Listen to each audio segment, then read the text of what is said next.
மறுநாள் காலையில் அவன் சீருடை போல் ஒரே உடை அணிந்து வேலைக்கு செல்கிறான். அலுவலகத்தில் அவன் மற்றவர்களை விட அதிகமாக உழைக்கிறான். மதிய உணவையும் தவிர்க்கிறான். ஒரு நிமிடமும் வீணாக்காமல் தொலைபேசியில் பேசுகிறான். சந்திப்புகள் ஏற்பாடு செய்கிறான். புத்தகங்களை படிக்கிறான். அவன் பசியை விட கனவு பெரியது. ஒரு நாள் வரி கட்டாத காரணத்தால் கைது செய்யப்படுகிறான்.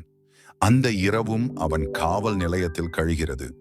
மறுநாள் காலை நேரடியாக அலுவலகத்திற்கு ஓடுகிறான். தாமதம். மேலாளர்கள் கேள்வி கேட்கிறார்கள். அவன் பொய் சொல்லவில்லை, உண்மையை சொல்கிறான். அந்த நேர்மையே அவனை மனிதனாக உயர்த்துகிறது. அவன் வாழ்க்கையில் தோல்விகள் தொடர்ந்தாலும் அவன் உள்ளத்தில் ஒரு ஒளி இருக்கிறது.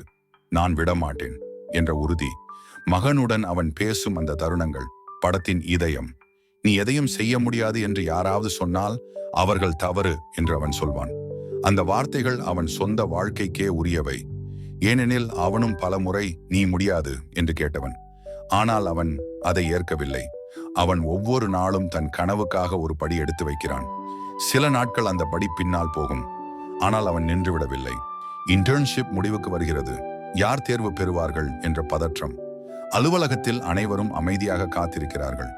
கிரீஸ் ஒரு அறைக்குள் அழைக்கப்படுகிறான். மேலாளர் அவனை பாராட்டுகிறார். நீ தேர்வு பெற்றாய் என்று சொல்கிறார். அந்த வார்த்தைகள் அவன் வாழ்க்கையில் முதன்முறையாக ஒரு நிம்மதியை தருகிறது. அவன் கைகளை அடக்கிக் கொள்கிறான். வெளியே வந்து மகனை கட்டியணைக்கிறான். அவன் கண்களில் கண்ணீர். ஆனால் அது தோல்வியின் கண்ணீர் அல்ல. அது வெற்றியின், பொறுமையின், நம்பிக்கையின் கண்ணீர். இந்த கதை ஒரு பணக்கார மனிதனின் கதை அல்ல. இது ஒரு சாதாரண மனிதன், தன் கனவை விட்டுவிட மறுத்த மனிதன் பற்றிய கதை. வாழ்க்கை அவனை பலமுறை தரையில் தள்ளியது. ஆனால் அவன் எழுந்தான். அவன் வாழ்க்கை சொல்லும் செய்தி ஒன்றுதான். நம்பிக்கை ஒரு நல்ல விஷயம்.